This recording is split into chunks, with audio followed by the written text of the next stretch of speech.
Increased hostility from the United States has placed a spotlight on Canada's defense capabilities. They should be grateful to us. Canada lives because of the United States. Remember that, Mark, the next time you make your statements. That's U.S. President Donald Trump taking jabs at Prime Minister Mark Carney during his speech Wednesday at the World Economic Forum. And before that speech, there was this image from Truth Social showing an American flag over Canada. Alongside this, you might also have noticed more ads for the Canadian Armed Forces popping up on your social media feeds recently.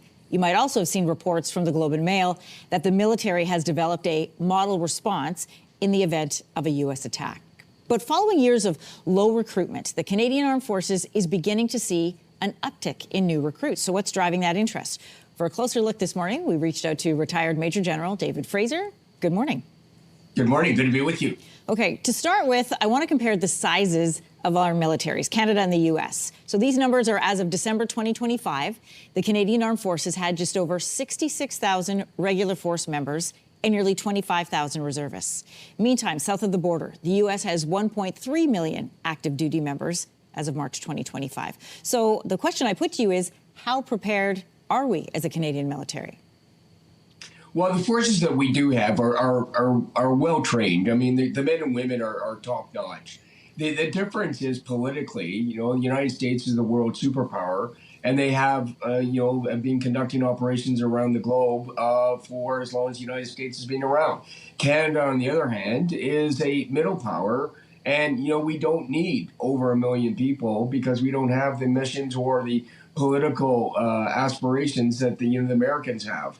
But, what we do have is very capable. Now, if you put those two armies, all the forces together, of course, the Americans have got more than what we do, and they can overwhelm us. But, the aim has never been to go and fight the Americans. Mm-hmm.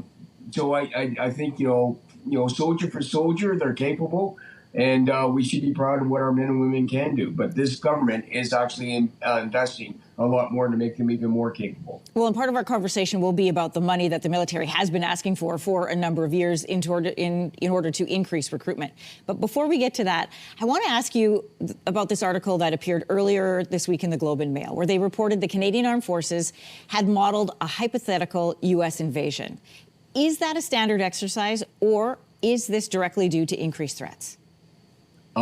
Emery, that is not a standard exercise. That is an exercise that throughout my military career, we never went through. And I mean, I worked with the Americans on Canada, United States, maritime domain awareness, support to civil authorities. We were working together for the common good of both our nations. But for the military in Canada to be even thinking about this is completely abnormal. And unfortunately, that's a result of what Donald Trump was doing with his aspirations to take over Greenland. So this is abnormal. And the fact that we're doing it is it's almost like something out of, out of a comic book. It's ridiculous, but it is what it is. Does it shock you?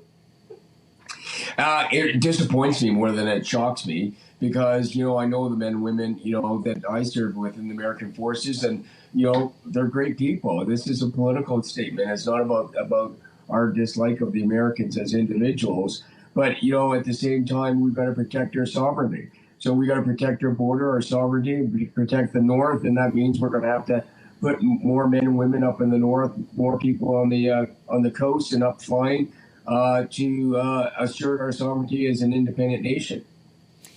Let's talk about recruitment. After many years of running at a deficit to targets, last year, the Canadian Armed Forces saw a 55% increase in new recruits after years of missed targets. So we reached out to the CAF for their latest numbers. They told us they've seen a nearly 13% increase in applications just this year alone in the last few weeks.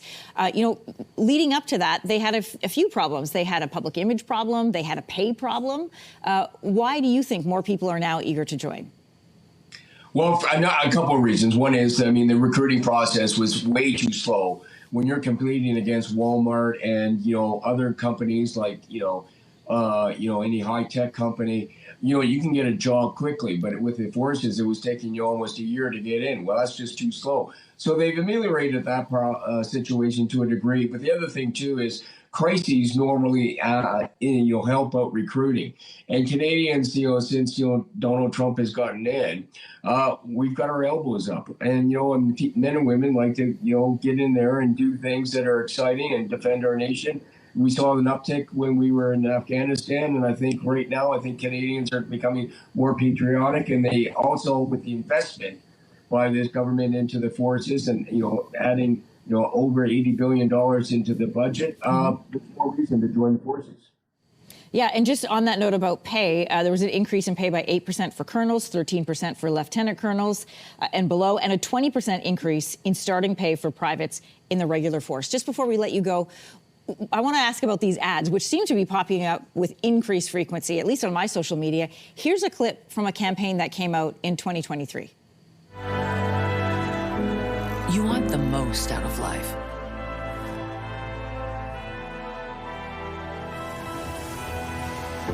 And realize what you're looking for is already in you. So what kind of recruits are we looking for, and how many do we need? Well, we need an awful lot more. I mean, the chief of the defense staff said that she wants another 100,000 and moving up to another 300,000 for reservists. And so the forces are making a big effort to try to connect better with Canadians. The pay and, the benefits that go along with that. This is a very attractive value proposition for Canadians to come in, get training, get some experience, have some fun. There's an awful lot of opportunities now to start flying F-35s, going into new vehicles, new ships. There's a real push now on doing something that's going to be exciting for the young people. Retired Major General David Fraser, CTV News military expert. Thanks for your time this morning. Always a pleasure. Thank you.